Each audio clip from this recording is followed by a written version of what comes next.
안녕하십니까. 앵콜 했으면 좋겠는데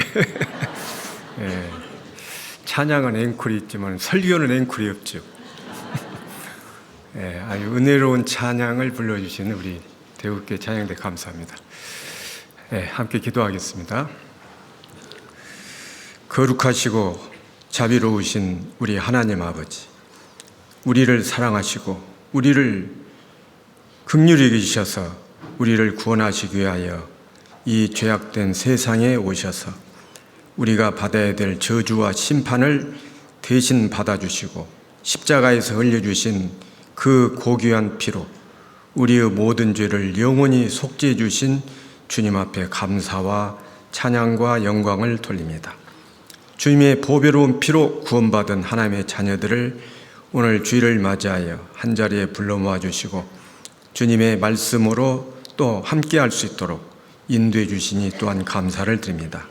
오늘 이 자리에 참석하신 모든 영혼들 하나님의 말씀으로 교훈과 책망과 바르게 함과 의로 교육할 수 있는 귀중한 시간이 될 수 있도록 인도해 주시기를 원합니다. 우리 중에 참으로 하나님의 은혜를 깨닫지 못한 영혼들이 있다면 주님께서 그 마음의 문을 열어주셔서 속히 하나님 앞에 온전한 영혼의 구원을 받고 하나님을 기쁘시게 하는 믿음 안에서 살아갈 수 있도록 인도해 주시기를 주님 앞에 간구드립니다. 또한 이 복음을 들고 전 세계 곳곳에 나가서 복음을 전하고 있는 해외에 있는 선교사님들, 그 동역자들 주님께서 살펴주시고 은혜로 함께해 주셔서 주님께서 이루고자 하시는 그 하나님의 나라가 이 세상 끝까지 전파되어 주님의 뜻이 이루어지기를 간절히 원합니다.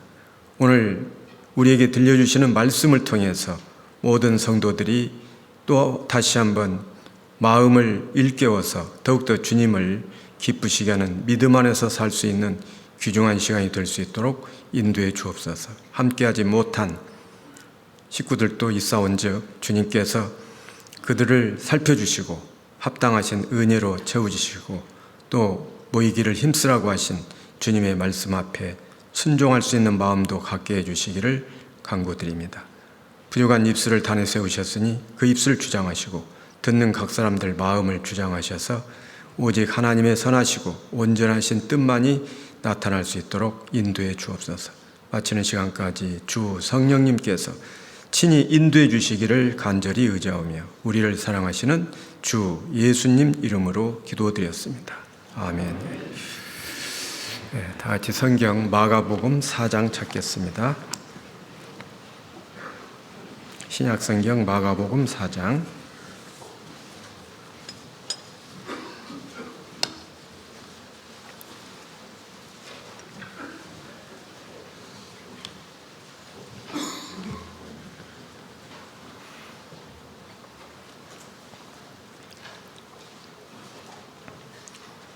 마가복음 4장 26절부터 제가 몇 절 읽겠습니다. 또 가라사대 하나님의 나라는 사람이 씨를 땅에 뿌림과 같으니 저가 밤낮 자고 깨고 하는 중에 씨가 나서 자라되 그 어떻게 된 것을 알지 못하느니라.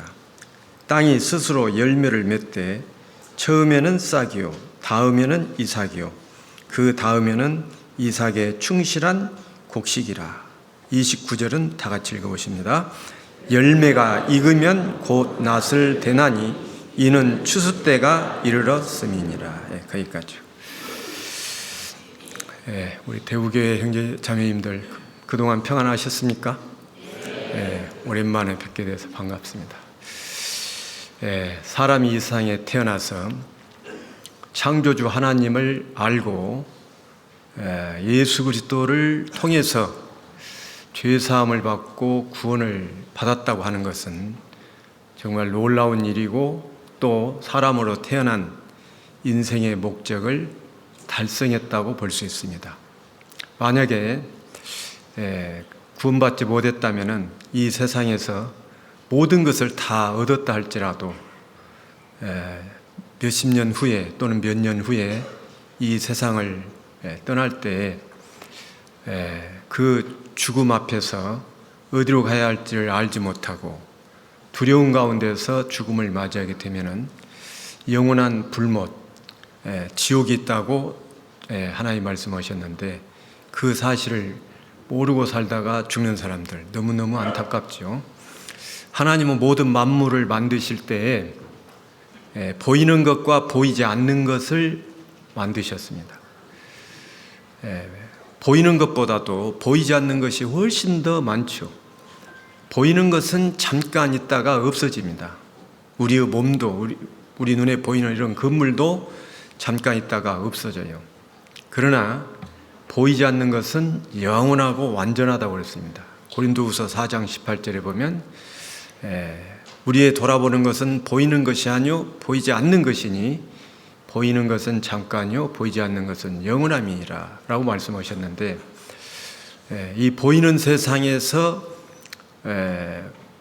보이는 것을 통해서 보이지 않는 영원한 것을 깨닫게 하시죠.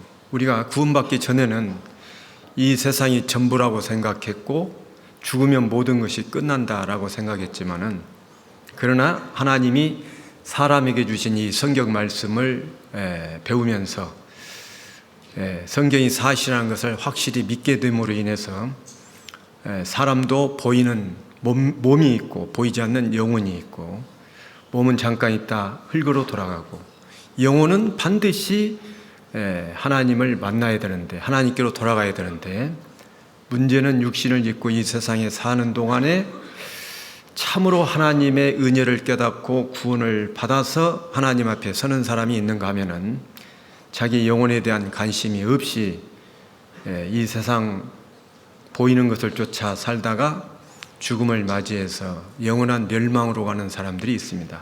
그래서 사람은 이 세상 사는 동안에 영원한 하나님의 나라로 들어갈 사람 그리고 영원한 지옥으로 들어갈 사람 두 종류의 사람이 있습니다. 그래서 모든 사람에게는 하나님이 그것을 선택할 수 있는 그 자유의지를 주신 겁니다. 그래서 사는 동안에 내가 생명의 길을 선택할 수도 있고 사망의 길을 선택할 수도 있습니다. 구원받은 모든 하나님의 자녀는 생명의 길을 선택을 해서 이제 육신을 입고 사는 동안에 하나님의 말씀을 순종하고 살다가 이제 마지막 하나님 앞에 갈 때 이제 그때를 성경에는 추수 때라고 그랬어요. 그래서 이 보이는 세상에서도 지금 보면은 1년에 한 번씩 봄에 농부가 씨를 뿌리고 그리고 가을에 추수를 하고 나면은 추운 겨울이 오고 눈보라가 치고 이것은 영적으로는 심판의 날을 설명하고 있는 건데 우리 사람 개인도 태어나서 죽을 때까지 하나님의 말씀을 통해서 생명을 얻은 이후부터 하나님 앞에 갈 때까지 하나님의 말씀을 순종해서 그 얻어진 하나님의 말씀을 순종해서 하나님 앞에 갈 수 있는 그 영광을 얻고 추수를 잘해서 하나님 앞에 가는 사람이 있는가 하면은 또 그러지 못한 사람도 있을 거고 그래서 우리가 이 하나님 말씀을 통해서 구원을 받으면은 영적인 눈이 딱 떠지죠. 그래서 이 세상에 사는 동안에도 하나님이 그것을 깨닫게 해주십니다. 오늘 말씀이 이제 주제가 추수 때가 이르렀음이니라 그랬는데 보이는 세상에서도 이런 추수 때가 있고 1년에 한 번씩 그런 추수를 보여주시면서 우리에게 뭔가를 깨달으라고 하시는 거잖아요. 로마서 1장 20절에 보면 창세로부터 그의 보이지 아니하는 것들 곧 그의 영원하신 능력과 신성이 그 만드신 만물에 분명히 보여 알게 되나니 그러므로 저희가 핑계치 못할지니라 이런 말씀이 있는데 보이는 것을 통해서 보이지 않는 것을 깨닫게 하십니다. 우리가 구원받고 나서 보니까 어떻습니까? 예를 들어서 우리가 아침에 집에서 나왔잖아요. 날이 저물면은 어디로 갑니까? 집으로 돌아가야 되죠.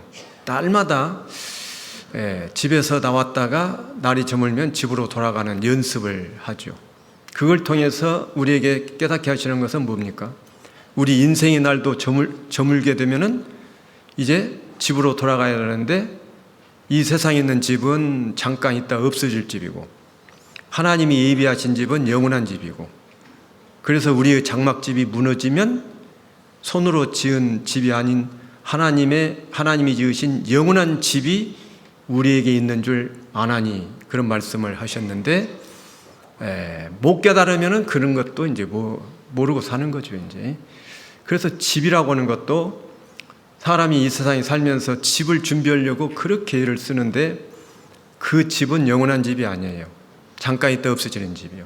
그러면 우리 인생에게 집이라고 하는 것은, 영원한 집이라고 하는 것은 하나님의 나라, 천국을 말하는 건데, 천국을 갈 수 있는 그 길을 알고 천국에서 또 얻어질 영광을 위해서 살아가는 그런 사람은 이 세상에서 비록 힘들고 어려운 일이 있다 할지라도 하나님의 나라에서 얻어질 영광을 생각하면서 힘있게 살아갈 수 있지만은, 그러나 그런 걸 모르고 사는 사람은 이 세상은 너무나도 고달프고 고통스럽고 병과 분노와 슬픔과 이런 것들로 인해서 고통을 받고 사는데, 우리가 하나님의 말씀을 통해서 그 사실을 알았다고 하는 것은 너무나도 중요한 것을 안 거고,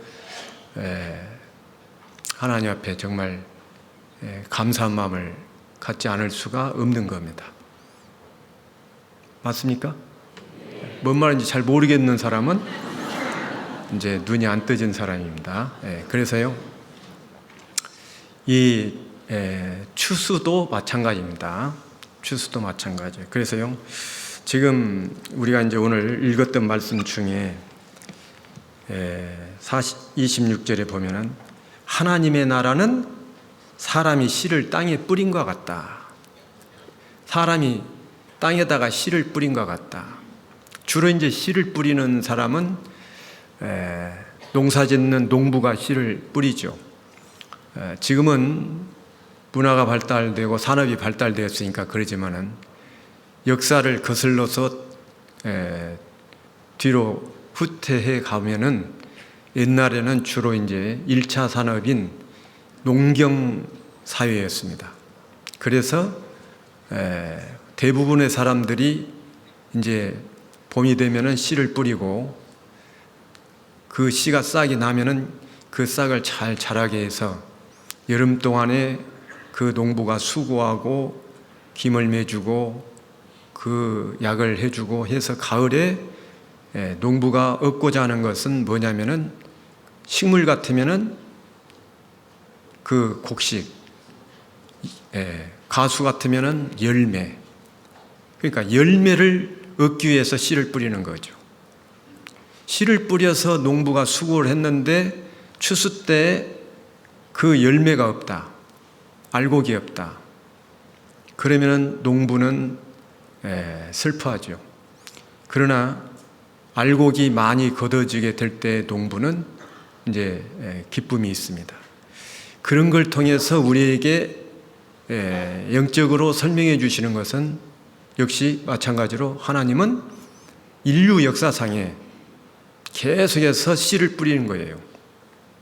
씨를 뿌리고 그 씨가 싹이 나고 자라고, 그리고 이제 열매를 맺어가지고 그 이제 마지막 때에 곡식이 되어서, 또는 열매가 가수라든지 이런 것들, 이제 과일이죠, 과실, 이런 것들을 많이 추수하는 농부의 기쁨을 통해서 우리에게 알려주시는 그 영적인 그런 내용을 우리가 이제 한번 생각해 볼 수 있는데, 씨를 뿌린 것 같다 그랬는데, 이 씨를 뿌린다고 하는 것은 하나님의 말씀을 뿌리는 거죠. 지금 마가복음 4장을 펴놓으셨는데 4장 3절을 한번 보실까요? 4장 3절에 들으라, 씨를 뿌리는 자가 뿌리러 나가서 뿌릴새 더러는 길가에 떨어짐에 새들이 와서 먹어버렸고 더러는 흙이 얇은 돌밭에 떨어짐에 흙이 깊지 아니하므로 곧 싹이 나오나 해가 돋은 후에 타져서 뿌리가 없으므로 말랐고 더러는 가시떨기에 떨어짐에 가시가 자라 기운을 막음으로 결실치 못하였고 더러는 좋은 땅에 떨어짐에 자라 무성하여 뭐라고 했습니까? 결실하였으니 30배와 60배와 100배가 되었느니라 하시고 또 이르시되 들을 귀 있는 자는 들으라 하시니라. 씨를 뿌리는 자가 씨를 뿌렸는데 길가에 떨어진 씨가 있고요, 돌밭에 떨어진 씨가 있고 가시떨기에 떨어진 씨가 있고 좋은 땅에 떨어진 씨가 있습니다. 그런데 좋은 땅에 떨어진 씨가 자라서 무성하여 결실을 했어요. 나머지는 결실을 못했습니다. 길가에 떨어진 씨는 새들이 와서 먹어버렸다고 했죠. 이 새들이 와서 먹어버렸다는 말씀은 이 새는 곧 설명을 해주셨죠. 15절에 보면은요, 15절을 같이 한번 읽어보실까요?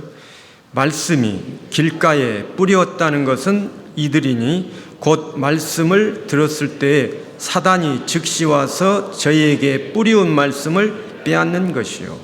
그러니까 새들이 와서 먹어버렸다는 이 새들이라고 하는 것은 사단 마귀가 와서 그 마음에 하나님의 말씀을 빼앗아가 버린 겁니다. 그러니까 아예 싹이 나지도 못하죠. 길바닥 같은 마음입니다. 그런가 하면은 돌밭에 떨어진 씨는 흙이 깊지 아니하므로 곧 싹이 나오나 해가 돋은 후에 타져서 뿌리가 없으므로 말랐다고 그랬습니다. 그런데 그것도 설명해 주신 말씀은 16절과 17절에 설명을 해 주셨어요. 가시떨기에 떨어졌다는 말씀도 18절에 설명을 해 주셨습니다. 그래서 길가에 뿌려진 씨라든지 돌밭에 떨어진 씨라든지 가시떨기에 떨어진 씨라고 하는 것은 열매를 맺을 수가 없습니다. 우리가 하나님 말씀을 이렇게 전해보면은 어떤 사람은 아예 거부하는 사람들이 있잖아요. 마치 그 마음이 길바닥 같은 사람들입니다. 그런가 하면은 또 돌밭과 같은 그런 사람들은 예수님이 십자가에서 피를 흘려서 우리 죄를 영원히 속죄해 주셨으니까 그거 믿으면 구원이다 그러면 그걸 기쁨으로 받죠. 그러나 그들은 깨달았다고 했지만은 이제 말씀을 듣고 그 말씀을 순종하기 위해서는 많은 환난이나 핍박이 있기 때문에 그것을 이겨내지 못하고 결국은 떨어지는 사람들이 있죠. 또 가시떨기 같은 그런 마음을 가지고 있는 사람은 교회당에 나와서 말씀도 듣고 봉사에도 참여도 할 수도 있고 찬양도 부르고 그러지만은 그 마음속에는 세상에 대한 염려가 많아요. 지금 여기 와서 앉아 계셔도 지금 농촌 같으면 지금 우리 밭에 지금 추수를 해야 되는데 추수를 못하고 있어 어쩔까. 또 앉아있지만은 지금 내일 모레 지금 카드빚이 닥쳐오고 있는데 어찌할꼬 뭐 이런 생각만 하고 있고 어쩔 수 없이 이제 그러고 다니는 사람들도 있단 말이에요. 이런 사람들은 열매를 맺을 수가 없어요. 그런가 하면은 이제 좋은 땅에 뿌렸다는 것은 이제 싹이 나고 자란다고 그랬죠. 그거 보면은 8절에 좋은 땅에 떨어짐에 자라 무성하여 결실하였으니 30배, 60배, 100배가 되었느니라. 이런 씨 뿌리는 비유에 대한 말씀을 하시고 예수님 하신 말씀이 하나님의 나라는 사람이 씨를 땅에 뿌린 것 같다.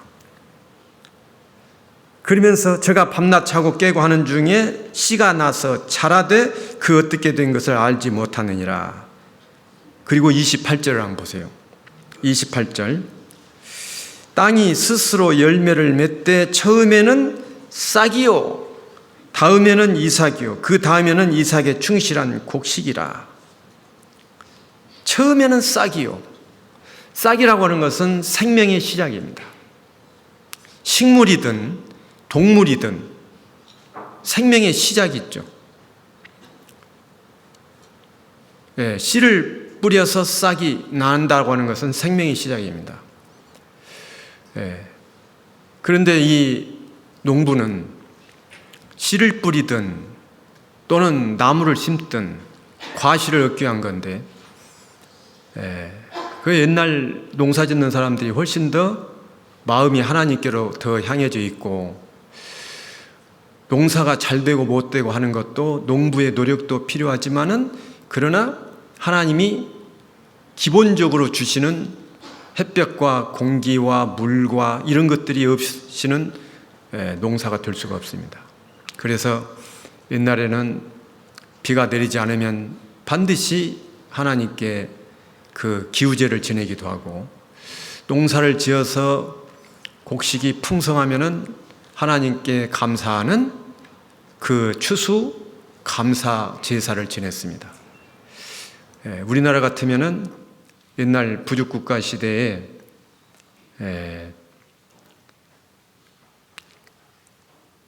부여의 영고, 고구려의 동맹, 동해의 무천 들어보셨어요? 학교 다닐 때 역사 공부와 국사 시간에 그런 내용을 들어보신 분들 계실 거예요. 지금 말씀드린 그런 것이 바로 모두가 다 추수 감사제입니다. 농사를 짓고 난 이후에 하나님께 그 감사제를 드리는 거예요. 그래서 그 우리나라의 옛날 보면은 고인돌이라는 게 있잖아요. 고인돌이 있죠. 한강을 중심으로 해서 북방식 고인돌이 있고 남쪽에는 남방식 고인돌이 있는데, 그 고인돌을 역사학자들은 족장의 무덤이다라고 말하는 사람도 있고, 또 어떤 사람들은 그걸 제단으로 설명하는 사람도 있고, 다 추측인데, 그것은 우리가 성경적으로 보면은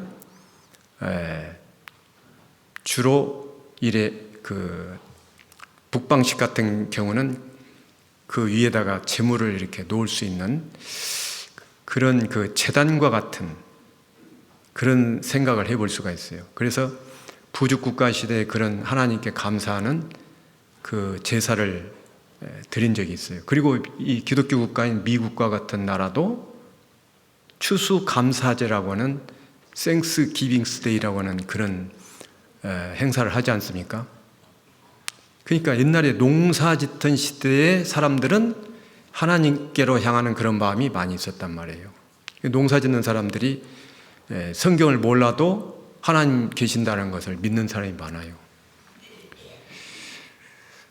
요한복음 15장 1절에 보면은 예수님이 하신 말씀 가운데 나는 참 포도나무요 내 아버지는 그 무엇이라? 농부라 그랬습니다. 농부란 말이에요. 농부는 씨를 뿌리거든요.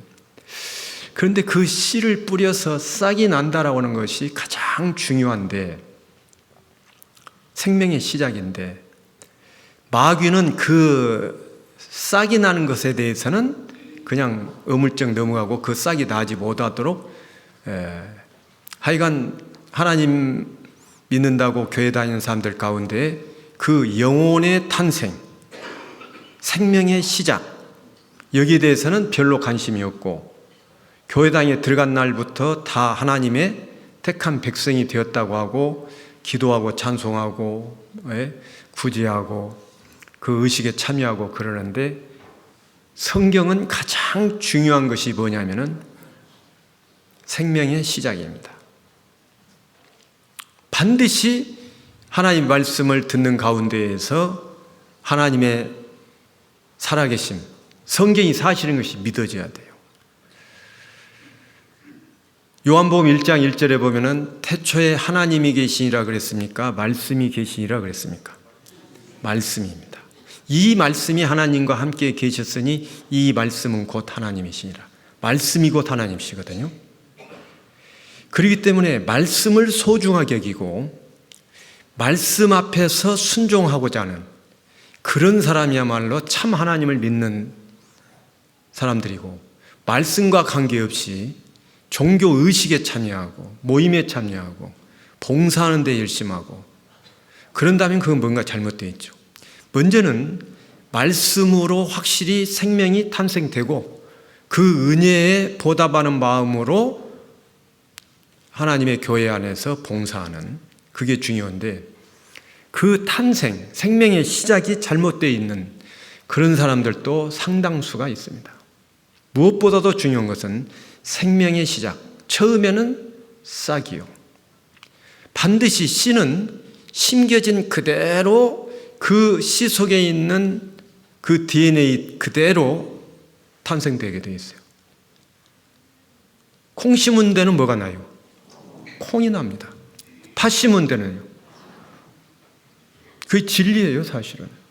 그러면 하나님의 말씀이 심겨진 사람 속에는, 하나님의 씨가 심겨지면은 하나님의 사람으로서 이제 성령의 열매를 맺게 되어 있는 거예요. 성령의 열매. 그런데 하나님의 말씀으로 구원을 받았다라고 하는데 그 성령의 열매가 나타나지 않는다면은 그것은 가짜 씨일 수 있어요. 그래서 마태복음 13장에 보면은요, 이런 말씀이 나오는데 한번 펴보십시다. 여기 표시해 두시고, 마태복음 13장.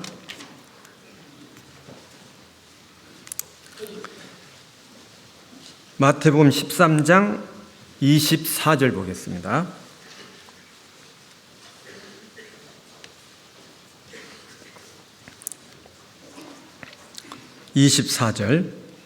예수께서 그들 앞에 또 비유를 베풀어 가라사대, 천국은 좋은 씨를 제 밭에 뿌린 사람과 같으니 사람들이 잘 때에 그 원수가 와서 곡식 가운데 가라지를 덧뿌리고 갔더니 싹이 나고 결실할 때 가라지도 보이거늘 집 주인의 종들이 와서 말하되 주여 밭에 좋은 씨를 심지 아니하였나이까? 그러면 가라지가 어디서 생겼나이까? 주인이 가로되 원수가 이렇게 하였구나. 종들이 말하되 그러면 우리가 가서 이것을 뽑기를 원하시나이까? 주인이 가로되 가만두어라. 가라지를 뽑다가 곡식까지 뽑을까 염려하노라. 둘 다 추수 때까지 함께 자라게 두어라. 추수 때에 내가 추수꾼들에게 말하기를 가라지는 먼저 거두어 불사르게 단으로 묶고 곡식은 모아 내 곡간에 넣으라 하리라. 이런 말씀이 있어요. 천국은 사람이 땅에 씨를 뿌린 것 같다고 말씀을 하셨죠, 아까도. 그런데 씨를 뿌렸는데 원수도, 이 원수는 마귀예요. 사탄 마귀란 말이에요.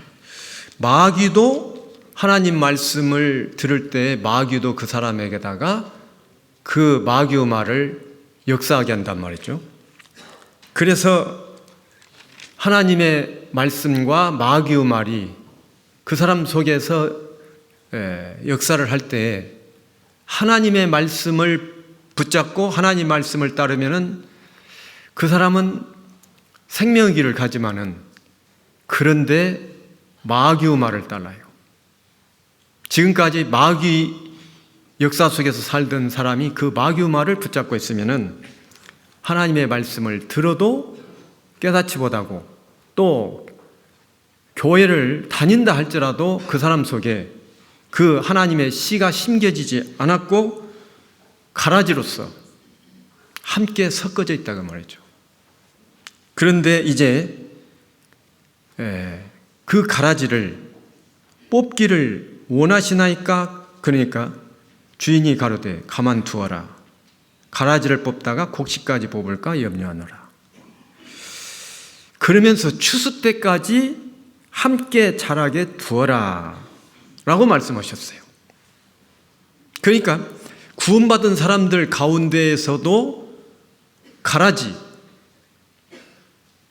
확실히 거듭나지 못하고 이 세상 것에 마음을 뺏기고 살면서 신령한 일에 관심이 없고 하나님 말씀에도 관심이 없고 섞어져 살 수 있다고 말이죠.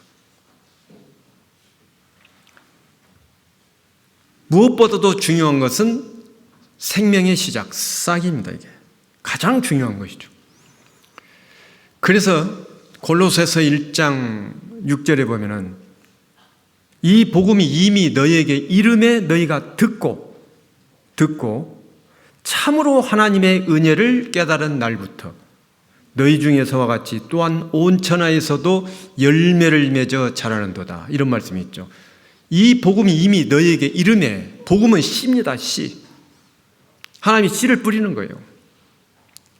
그런데 그 씨를 뿌렸는데 이 복음이 이미 너희에게 이름에 너희가 듣고, 들어야 되죠. 하나님의 말씀을. 생명을 얻기 위해서는 반드시 들어야 됩니다. 왜? 들어야만이 믿음이 생길 수 있죠. 믿음은 어디서 나는 거예요? 들음에서 나는 겁니다. 들음은 그리스도의 말씀으로 말미암았느니라. 하나님의 말씀을 들어야 된다고요. 그런데 말씀을 듣지 않는 사람들, 와서 앉아 있어도 듣지 않는 사람들이 있어요. 다른 생각하고 있는 사람들. 생각을 안 해요. 요즘 사람들 특히 생각 안 쳐. 그래서 시편 28편 5절에 보면은 그런 말씀이 있죠. 여호와의 행하신 일과 손으로 지은 것을 생각지 아니하므로 여호와께서 저희를 건설치 아니하고 파괴한다. 그런 말씀이 있는데 생각을 안 하는 거예요. 옛날 사람들은 그래도 생각을 많이 했어요. 이제 문화가 발달하고 이제 세상 끝날 무렵이 되니까 사람들은 생각을 안 해요. 생각할 필요가 없잖아요. 마귀는 생각하지 못하도록 하기 위해서 온갖 것을 만들어가지고 생각을 못하게 하잖아요. 옛날에는 어떻습니까? 생각을 해서 자기 가족들 전화번호도 외워야 되고 말이죠. 또 자동차를 운전하고 가더라도 지도를 가지고 다니면서 지도를 보고 몇 번 국도로 가다가 몇 번 국도로 해야 된다. 그런 걸 다 생각하고 사는데 지금은 그런 거 필요가 없다고 말이에요. 스마트폰만 켜놓으면 뭐 안내해 주지. 거기다 물어보면 다 나오지. 생각을 않고 사는 거예요. 생각을 안 하면은 창조주에 대해서 생각을 않는다고 말이에요. 그렇기 때문에 요즘 사람들은 생각을 않고 살기 때문에 하나님에 대한 관심이 없어요. 옛날 사람들은 다 생각을 많이 했어요. 옛날에는 사색을 많이 했는데 요즘 사람은 사색을 하지 않고 검색만 합니다. 맞죠? 검색만 하고 사는 거예요, 이게. 그러니까 하나님에 대해서 알지를 못하는 거예요, 이게. 생각을 해보면은 보이는 것을 통해서 보이지 않는 것을 생각나게 하는데 생각을 않고 사는 거예요. 그래서 많은 사람들이 하나님과 멀어져 있고 그러는데 구원을 받은 하나님의 자녀라고 한다면은 말씀을 생각하고 묵상해야 됩니다. 묵상이 바로 뭐예요? 생각하는 거잖아요.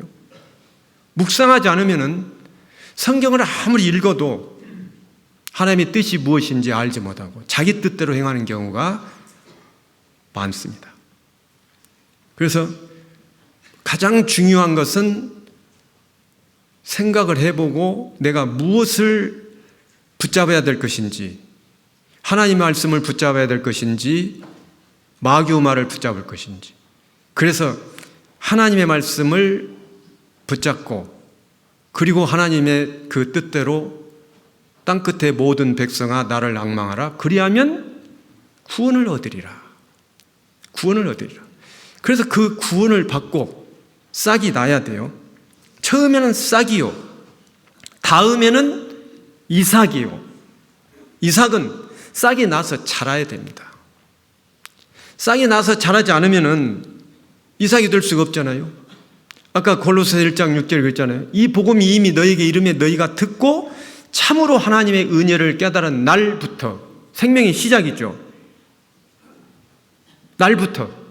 너희 중에서와 같이 또한 온 천하에서도 열매를 맺어 자라는도다. 열매를 맺어 자라는도다. 거기서 말하는 열매라고 하는 것은 어떤 행동의 결과를 말하는 겁니다. 열매. 이번에 고등학교 3학년 어떤 자매가 교회에 나와서 교제도 열심히 하면서도 공부를 열심히 해서 서울대학에 합격을 했다. 그러면 사람들이 그 자매가 이번에 서울대학에 합격한 것은 그가 많은 노력을 한 그의 열매야. 그렇게 말하죠. 그 열매란 말이에요. 열매는 행동의 결과를 말하는 겁니다. 열매를 맺어 자라는도다. 구원을 받고 난 이후부터 하나님 말씀을 순종해서 그 행동의 변화가 일어나면은 열매를 맺게 되면은 신앙이 자란다 그런 얘기예요. 그래야 바로 이삭이 되고 세월이 지나서 이제 추수 때가 되면은 그것이 알곡이 되어 가지고 이제 농부가 추수를 할 때가 됐잖아요. 열매가 익으면 곧 낫을 대나니 이는 추수 때가 이르렀습니다. 그 추수 때가 되었을 때 농부가 추수를 할 때 보세요. 옛날에 추수할 때 보면 어떻습니까? 추수 때가 되면은 이제 논에 있는 벼를 베어가지고 베어서 말립니다. 이제 논에다가 펴서 마르게 하기도 하고 또 어떤 경우는 이제 단을 쌓기도 하고 해가지고 이제 바람으로 말려서 탈곡을 하죠. 젊은 사람들은 모를 것 같은데. 그러니까 옛날 사람이 훨씬 더 깨닫기가 좋아요. 탈곡을 해요. 탈곡을 해서 모든 그 걷어들인 것을 전부 가만히 넣어서 창고에다 드리는 것이 아니라 반드시 선별 작업을 합니다.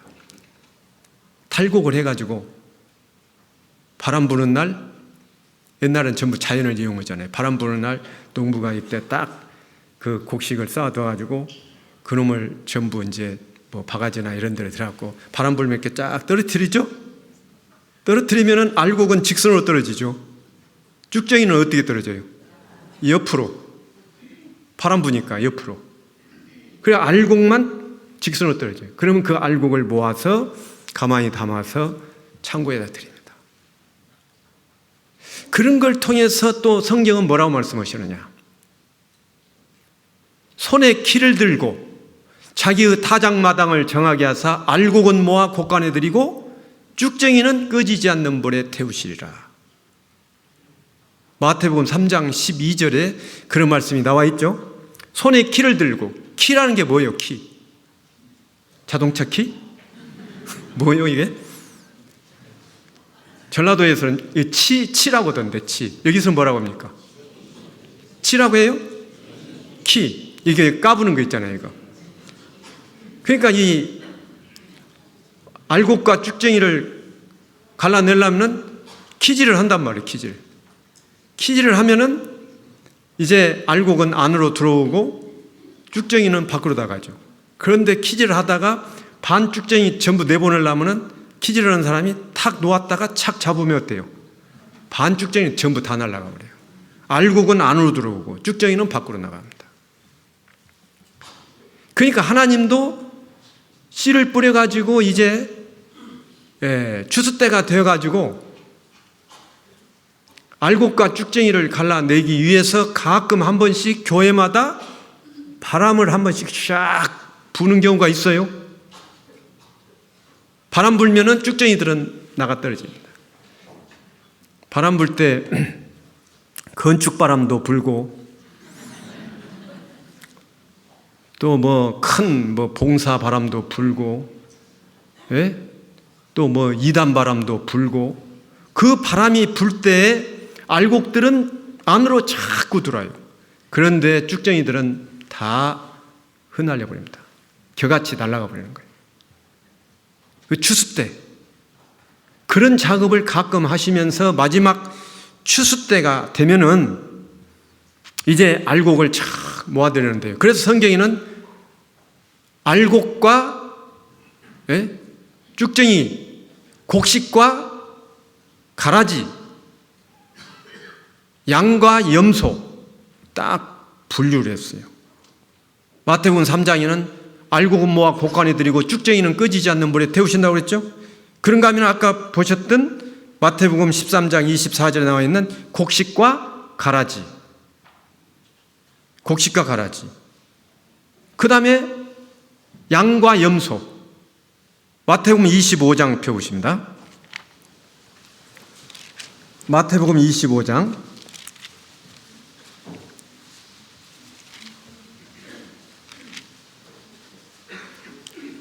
31절 보시겠습니다.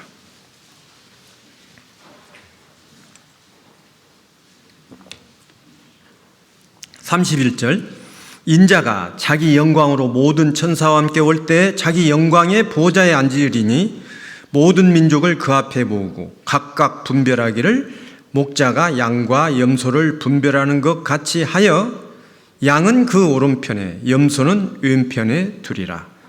그때 임금이 그 오른편에 있는 자들에게 이르시되 내 아버지께 복받을 자들이여 나와 창세로부터 너희를 위하여 예비된 나라를 상속하라.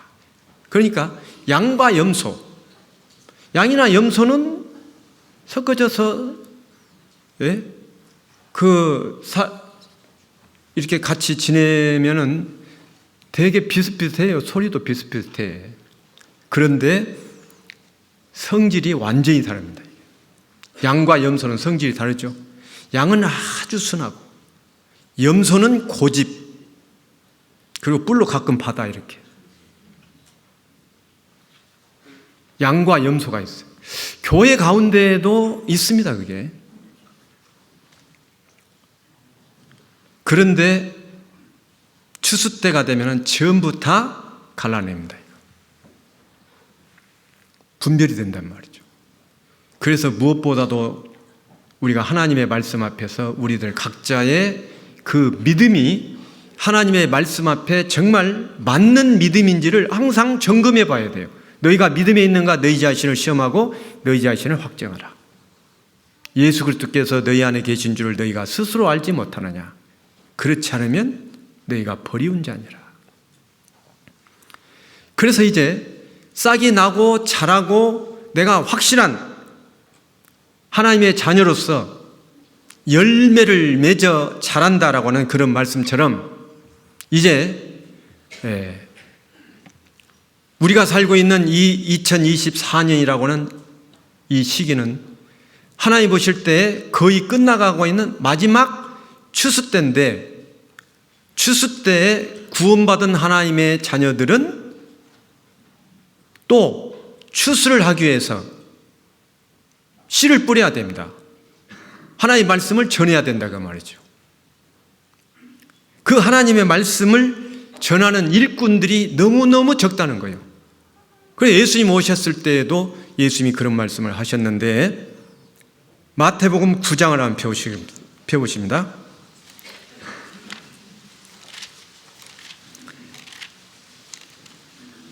마태복음 9장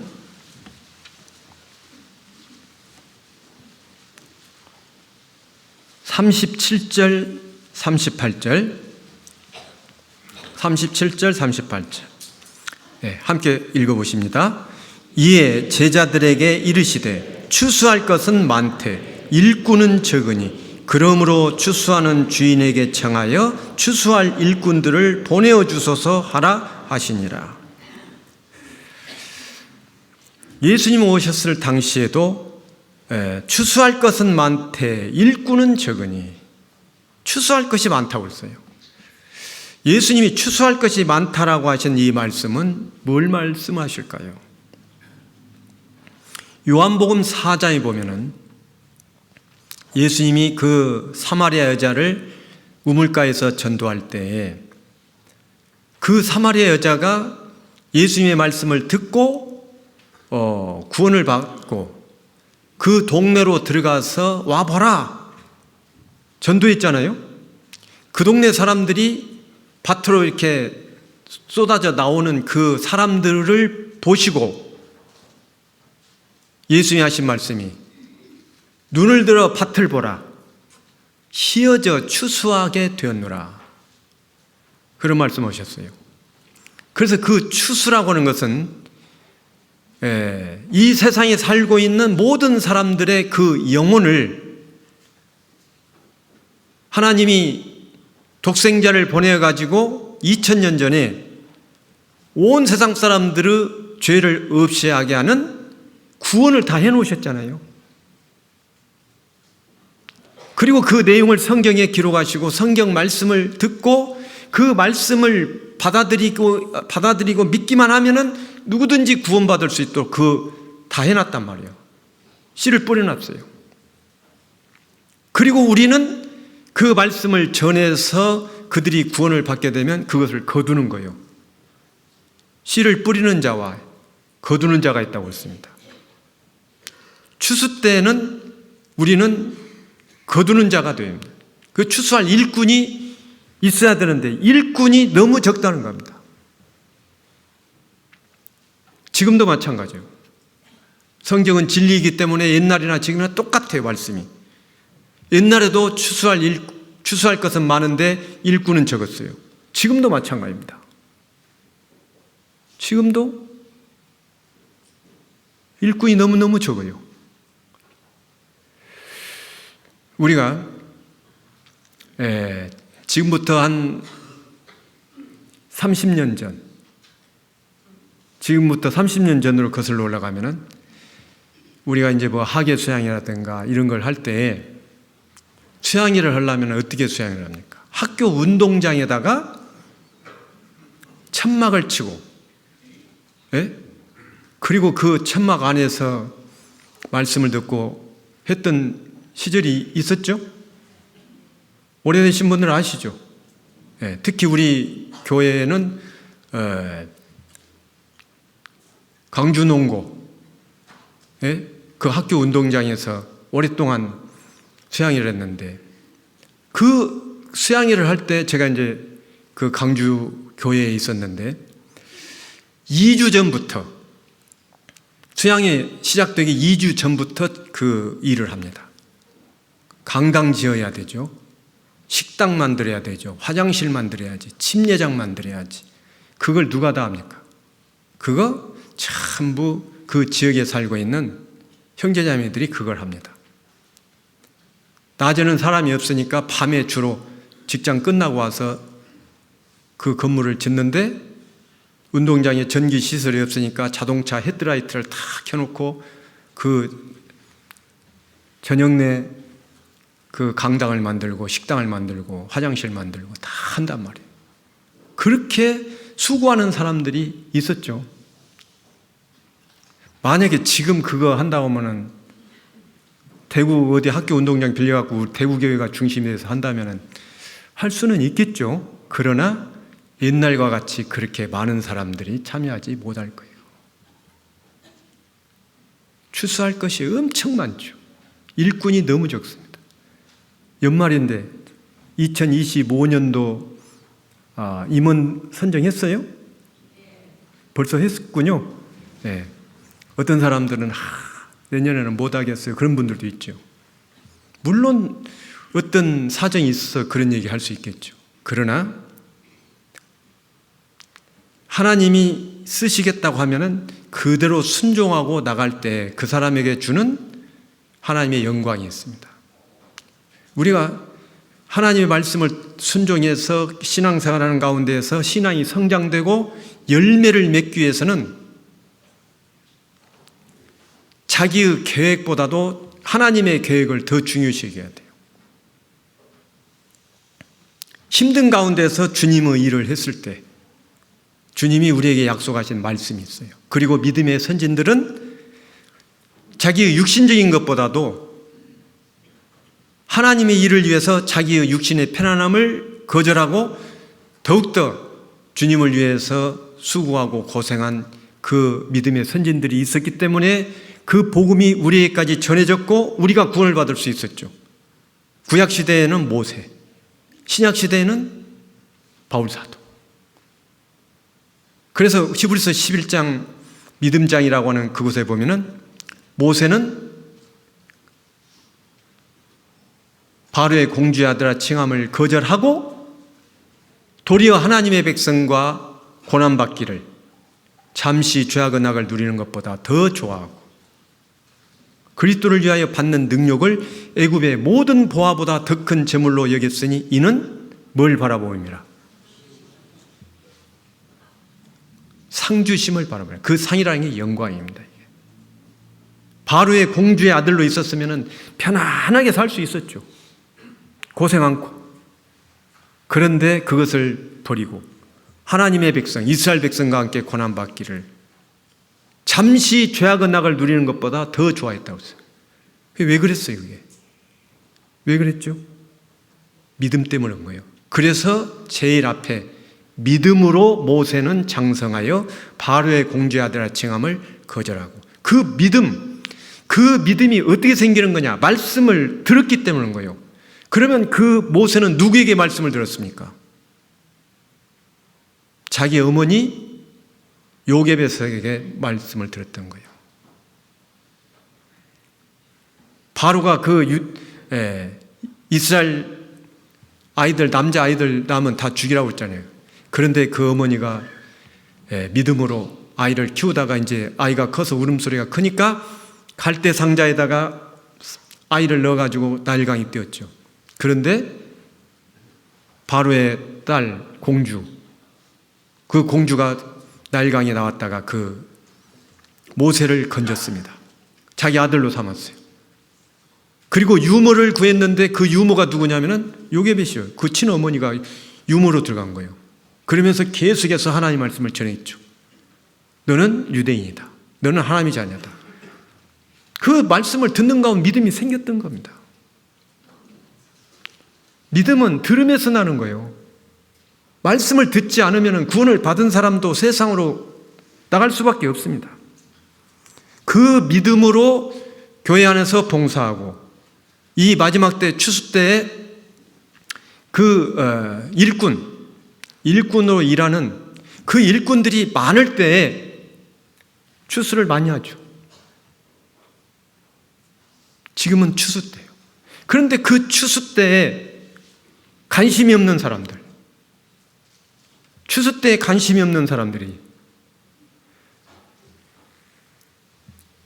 추수 때에 잠자고 있는 사람들, 그런 사람들은 어떤 사람이라고 했습니까?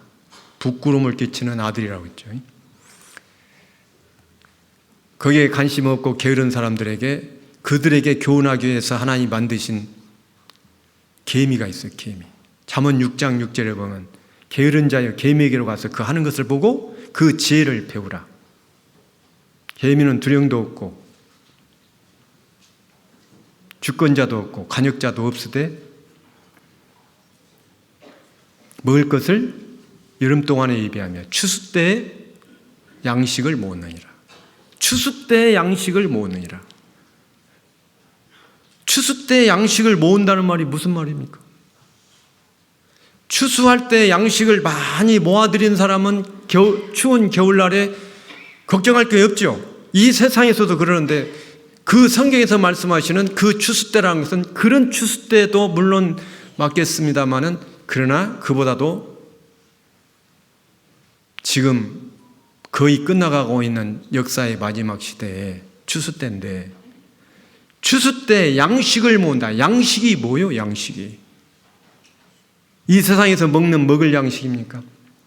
아까 그 요한복음 4장에 보면은 그 예수님이 수가 우물가에서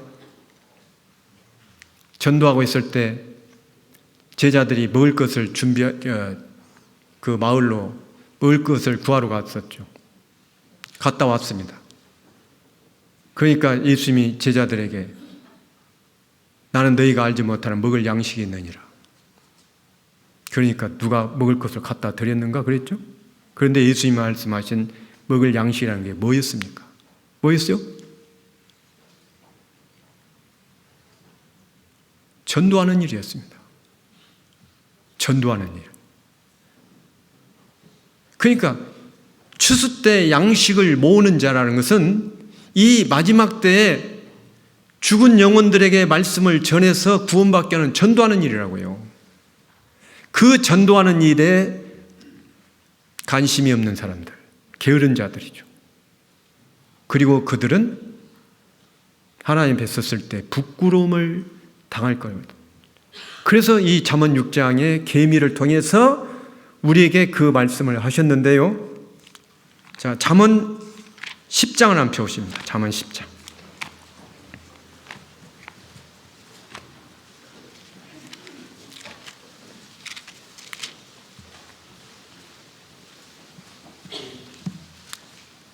잠언 10장 4절 봅니다. 잠언 10장 4절. 손을 게으르게 놀리는 자는 가난하게 되고 손이 부지런한 자는 부하게 되느니라. 5절을 같이 읽어봅니다. 여름에 거두는 자는 지혜로운 아들이나 추수 때 자는 자는 부끄러움을 끼치는 아들이니라. 손을 게으르게 놀리는 자는 가난하게 되고 손이 부지런한 자는 부하게 되느니라. 이 세상에서도 살면서 가난한 사람들, 게을러서 가난한 사람들도 많죠. 부지런한 사람들, 이 세상에서도 부지런하면은 그래도 다 살만하게 살죠. 그러나 게으르면은 우리나라는 지금 뭐 복지 시설이 너무 잘 돼가지고 뭐 아무것도 없는 사람 그냥 놀고도 막 먹고 그러는데 그게 결코 좋은 게 아닙니다, 사실.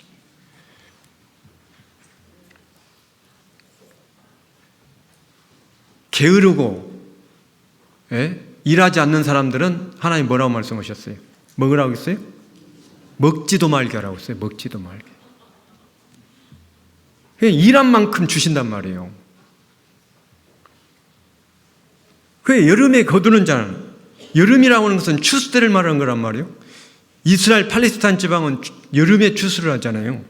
그러니까 추수 때 거두는 자는 지혜로운 아들이나 추수 때에 자는 자는 부끄러움을 끼치는 아들이니라. 그래서 구원을 받고 난 이후부터 하나님 앞에 갈 때까지 우리는 계속적으로 영혼을 구원받게 하는 그 추수하는 일에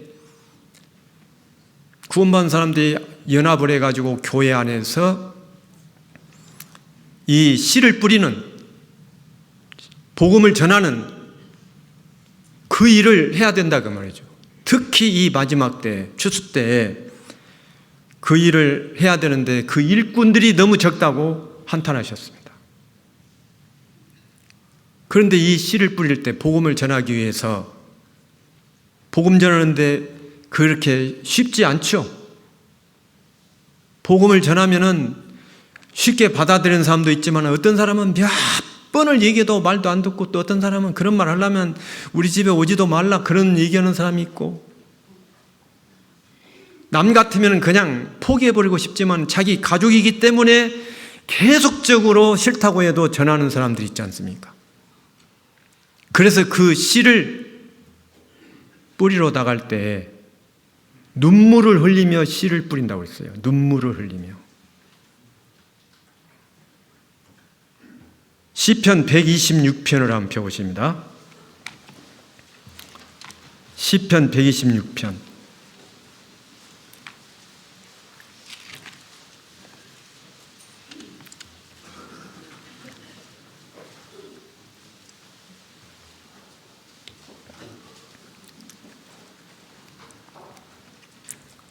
(5절과 6절을) 보시겠습니다. 5절 6절 다 같이 한번 읽어보십니다. 눈물을 흘리며 씨를 뿌리는 자는 기쁨으로 거두리로다. 울며 씨를 뿌리러 나가는 자는 정령 기쁨으로 그 단을 가지고 돌아오리로다. 하나님은 지금까지 계속 인류 역사 속에서 씨를 뿌렸고 이제 그 싹이 나고 자라고 하나님의 자녀가 된 하나님의 자녀들은 이제 또 씨를 뿌려야 됩니다. 복음의 씨를 뿌리는 거예요. 하나님의 말씀을 뿌리는 겁니다. 그런데 그 복음을 전할 때에 눈물을 흘리며 씨를 뿌리는 자,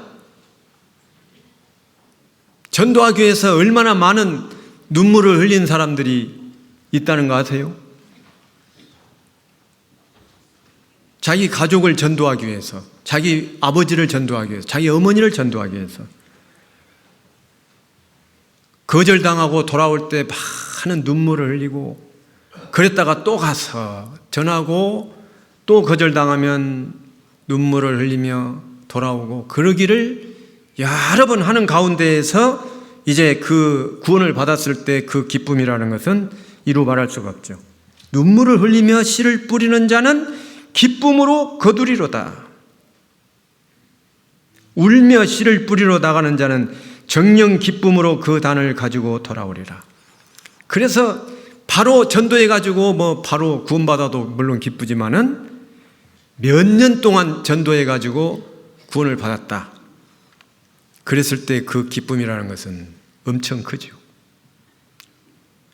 그 씨를 뿌리는, 그리고 그것을 거둬들이는 추수 때, 지금은 추수 때인데 그 추수 때에 잠자고 있는 자들, 그들에게 하나님 말씀하셨어요.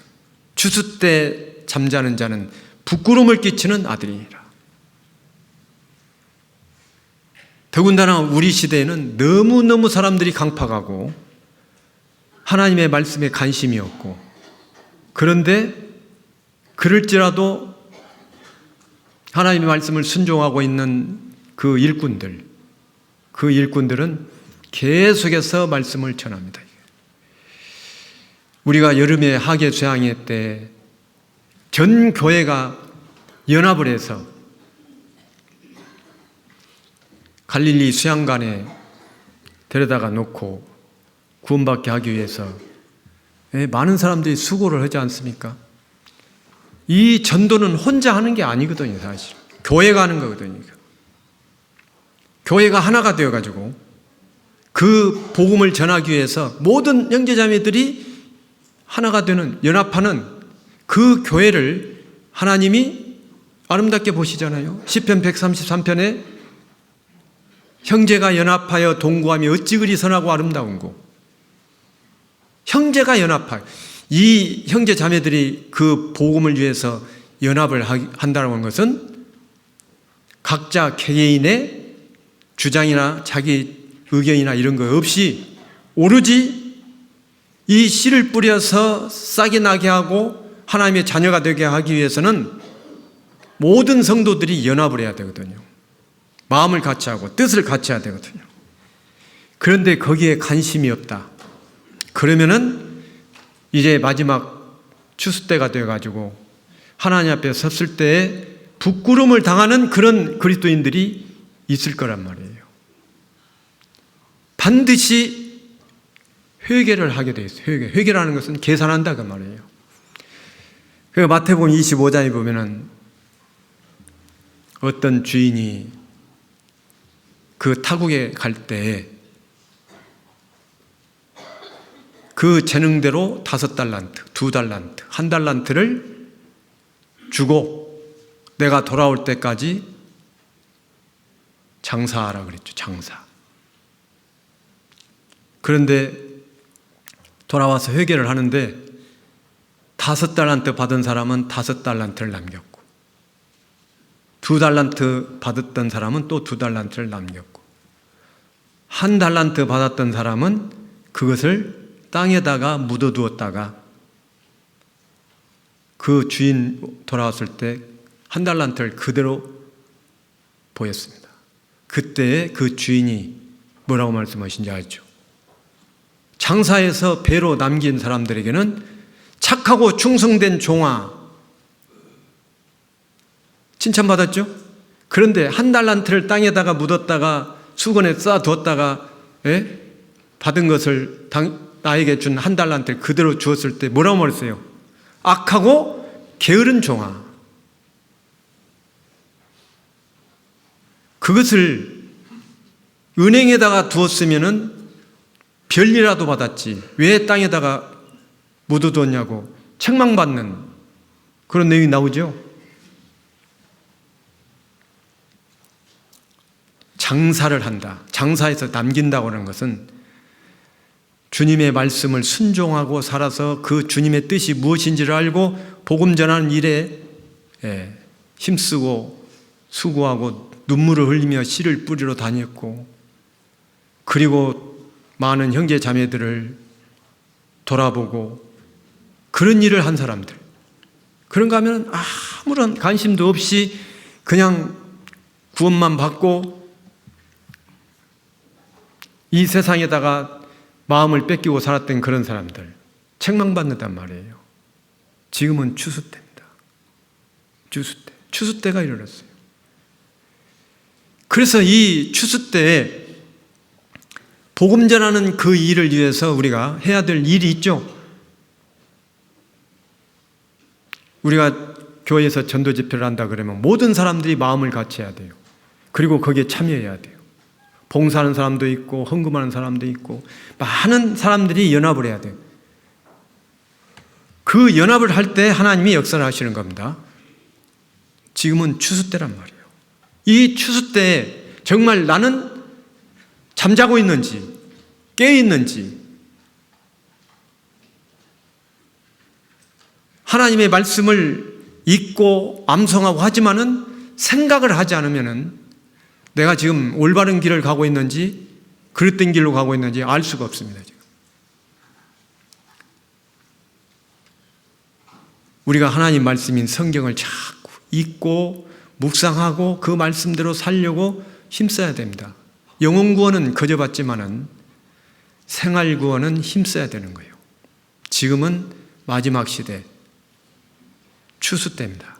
세상에 일어나고 있는 모든 일들은 성경에 예언된 말씀이 그대로 다 이루어졌고, 이제는 주님이 오늘이라도 오셔도 성경에는 아무 이상이 없는 마지막 시대입니다. 추수 때는 세상 끝이라고 했습니다. 추수 때는 세상 끝이죠. 이제 그 추수 때에 완전하게 분별을 할까요? 아까 말씀드린 알곡과 쭉정이, 곡식과 가라지, 양과 염소, 그리고 이제 구원받은 모든 그 그리스도인들에게 하나님이 심판을 하실 날이 다가옵니다. 거듭나지 못한 사람은 백보자 심판대 앞에 설 거고, 구원받은 사람은 그리스도 심판대 앞에 설 거고, 그리스도의 심판대는 구원받은 이후에 내가 얼마만큼 하나님 말씀을 순종하고 하나님을 기쁘시게 하는 믿음 가운데서 살았는지에 대한 그 평가를 하게 되어 있어요. 그리스도 심판대. 지금 우리가 살고 있는 이 2024년 마지막 시대에 추수 때가 틀림이 없습니다. 추수 때는 모든 사람이 이삭이라도 죽기 위해서 다 나가서 일하잖아요. 옛날에는 그 농번기 때 학교도 다 방학을 했잖아요. 농번기 방학. 나가서 이삭이라도 주우라고. 지금은 그런 거 없잖아요. 이 추수 때, 마지막 때가 되어 있습니다. 그래서 마태복음 13장에는 그런 말씀이 나왔어요. 마태복음 13장 다시 한번 펴보십니다. 마태복음 13장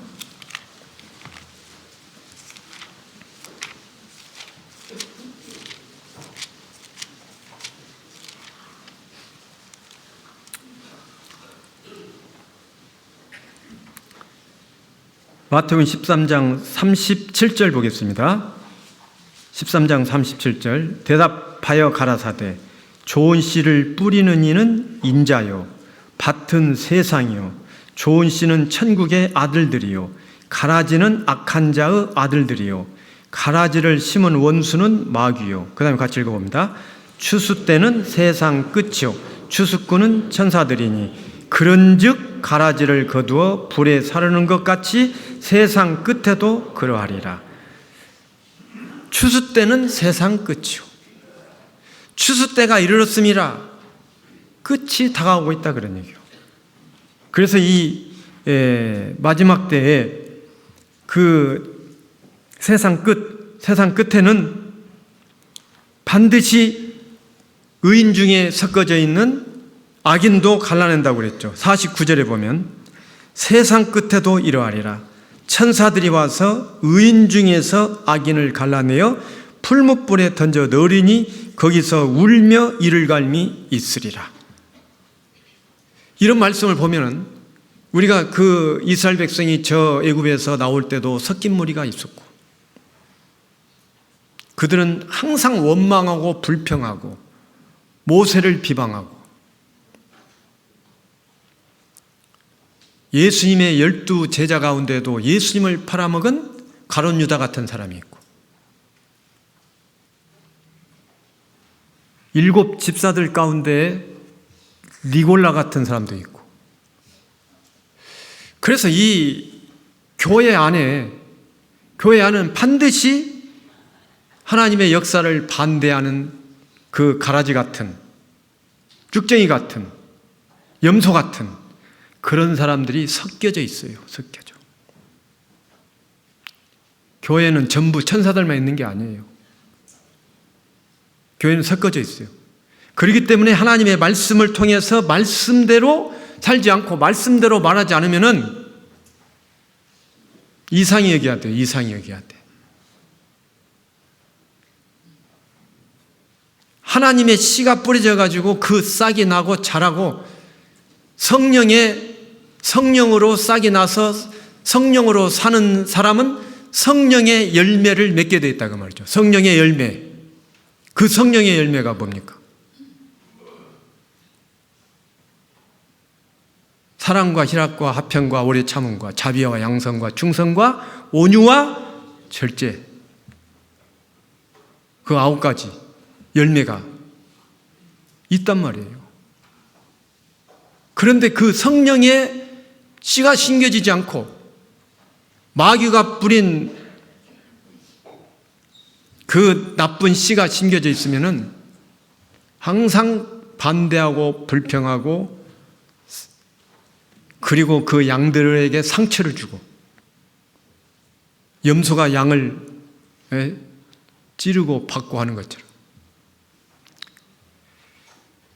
그래서 무엇보다도 중요한 것은 각자가 나 자신이 하나님의 말씀 앞에 온전한 사람인지 항상 생각해보고 잘못되었으면 고쳐야 되고, 그래서 성경은, 하나님의 말씀은 우리를 교훈하십니다.